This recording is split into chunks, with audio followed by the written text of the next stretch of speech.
Hello guys, welcome to meaning of names. మనం wine షాప్కి వెళ్ళినప్పుడు అన్న నాకు లైట్ బీరు, అన్న నాకు స్ట్రాంగ్ బీరు, అన్న నాకు చిన్న బీరు, అన్న నాకు పెద్ద బీరు అని అడుగుతూ ఉంటాం కదా. అసలు మీరు ఎప్పుడైనా ఆలోచించారా బీర్ అనే పదం ఎలా వచ్చిందని? ఈ వీడియోలో ఈ టాపిక్ గురించి మనం డిస్కషన్ చేద్దాం.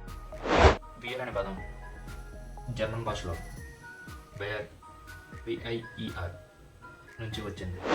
లాటిన్లో వైబెరీ అనే పదం నుంచి వచ్చింది. అంటే సింపుల్గా చెప్పాలంటే తాగడం అని అర్థం.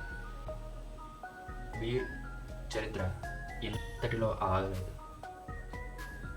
అది 6000 సంవత్సరాల క్రితం మెసొపొటేమియా నాగరికతలో అది గోధుమలు, యువం, ఈస్ట్ వేసి తయారు చేశారు. అప్పుడు ప్రజలు దీన్ని ఒక పానీయంలా చూడలేదు, దేవుడు ఇచ్చిన అమృతంలాగా భావించారు. ఇది మానవ నాగరికతలో కొన్ని వేల ఏళ్ల చరిత్రను మోసుకొచ్చిన పేరు. ఇలాంటి ఆసక్తికరమైన కథలు తెలుసుకోవాలనుకుంటే లైక్, షేర్ అండ్ సబ్స్క్రైబ్ చేసుకోవడం మర్చిపోవద్దు.